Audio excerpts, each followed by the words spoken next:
अस्सलाम वालेकुम व्यूवर्स, क्या हाल चाल है। इंशाल्लाह उम्मीद है आप सब ठीक होंगे, खैरियत से होंगे। व्यूवर्स, आज की हमारी वीडियो है इमेज डिफरेंस, यानी कि जेपीजी इमेज है और ये एक पीएनजी इमेज है। इन दोनों में क्या फ़र्क है, मतलब कि देखने के अगर देखते हैं तो पिक्सल वाइज और इमेज वाइज तो कोई डिफरेंस आपको नज़र नहीं आ रहा, ये देखें। लेकिन इसमें बहुत ज़्यादा फ़र्क है। वो क्या फ़र्क है आज की वीडियो में मैं बताता हूँ आपको। व्यूवर्स, हम जो ग्राफिक डिज़ाइनिंग करते हैं उसमें हमें मोस्टली इमेजेस की ज़रूरत पड़ती है। जैसे कोई हम बॉक्स बनाते हैं, कैंडी बॉक्स, मेडिसन का बॉक्स या कोई बर्गर बॉक्स, इस तरह की कोई भी हम चीज़ बनाते हैं तो हमें इमेजेस की ज़रूरत पड़ती है जो हम वहाँ पे यूज़ करते हैं। तो इसलिए हम नेट से डाउनलोड करते हैं इमेज को, और उसमें काफ़ी सारी इमेजेस जेपीजी में होती हैं और काफ़ी ज़्यादा पीएनजी में। लेकिन हमारे लिए जो प्रिंटिंग के लिहाज से सब ज़्यादा अच्छी वो सूटेबल है, जो डिज़ाइनिंग के लिहाज से, वो है पीएनजी। पीएनजी में क्या फ़र्क है और जेपीजी में क्या फ़र्क है मैं बताता हूँ आपको। जैसे कि ये मेरे पास ये एक जेपीजी पड़ी है और ये पीएनजी में फॉर्मेट है।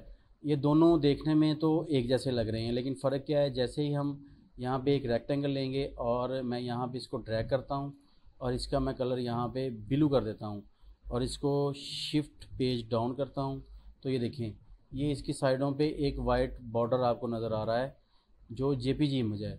और इसी तरह अगर हम पीएनजी को देखें, इसी बॉक्स को मैं यहाँ पे कॉपी करके या इसके नीचे लेके जाऊँगा यहाँ पे और इसको शिफ्ट पेज डाउन करूँगा, तो ये देखिए आपके सामने ये ट्रांसपेरेंट आ रही है। तो ये काफ़ी सारे सब लोगों को, मेरे व्यूवर्स को भी काफ़ी लोगों को पता होगा। इमेजेस हम डाउनलोड करते हैं, लेकिन ये है कि हम मोस्टली इमेज जेपीजी डाउनलोड कर लेते हैं, फिर उसकी हमें कटिंग करनी पड़ती है। तो इसके लिए ये है कि जब भी आप इमेज डाउनलोड करें तो पीएनजी करें। और इस बात का आपने ख्याल रखना है लाजमी कि जब भी आपने नेट से इमेज डाउनलोड करनी है उसको आपने पीएनजी, जब भी आपने इमेज डाउनलोड करनी है उसको आपने सेव करना है। जैसे ये मेरे पास इमेज पड़ा हुआ है यहाँ पीएनजी, और ये मेरे पास है जेपीजी फॉर्मेट में, ठीक है जी।